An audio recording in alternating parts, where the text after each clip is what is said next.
Bonjour à tous, nous poursuivons avec la deuxième Mishnah du quatrième Pérec. Nous avons vu dans la Mishnah précédente le din de la Avodah Zara de Markoulis,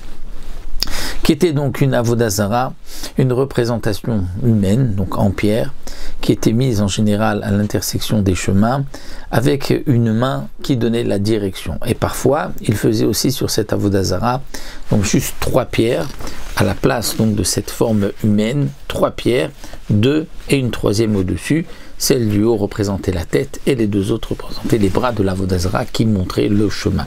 C'était l'Avodah Zara qui était donc pour eux leur divinité, qui allait les aider dans le commerce et aussi dans les chemins à prendre sur la route. Matzah Berosho Maot, la Mishnah vient nous dire si on a trouvé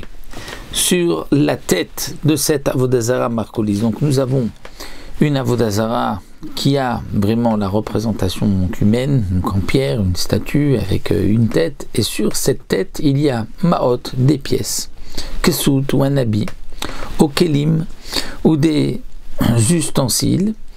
mais qui ne sont pas posés, dit le Barthénoura, pour l'embellir. C'est-à-dire,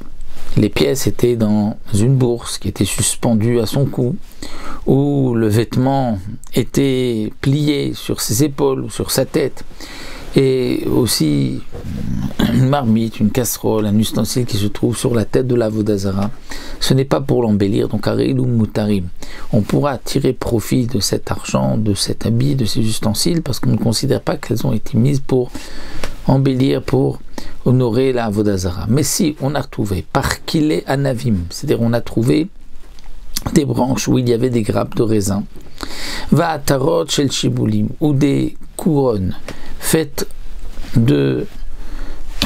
d'épis de blé, ou yenot, ou du vin, shmanim, des farines, ou des huiles, ou slatot et des farines, et toutes choses qu'on offrait aussi sur le misbéach, comme nous avons vu dans la première Mishnah, que n'est interdit que ce qui est ta crevette Avodah Zara, offert pour l'Avodah Zara, mais lorsqu'il y avait une correspondance dans le Bet Hamikdash. Donc si c'est du vin, des farines, de l'huile, puisque c'était offert au Bet Hamikdash, donc même si ce n'est pas mis d'une manière à embellir l'Avodah Zara, à source ce sera interdit, parce que là on dira que ça a été, donc une tikrovette, ça a été apporté pour la Avodah Zara. Donc si c'est de l'argent, une bourse, et que ce n'est pas pour embellir la Avodah Zara, c'est permis. Si c'est du vin ou des farines, même si ce n'est pas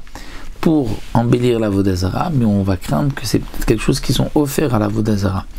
Lorsque c'est des grappes de raisin, ou si c'est donc des atarot, c'est-à-dire des couronnes faites d'épis de blé, là c'est effectivement quelque chose pour embellir la Avodah Zara. Et même dans le cas où ça n'a pas été fait pour embellir la Avodah Zara, si, comme nous l'avons vu, c'est offert sur le misbéach, on trouve une correspondance au Bet Hamikdash, donc c'est interdit en tant que tikrovet Avodah Zara de ce qui a été donc apporté, offert en sacrifice pour la Avodah Zara.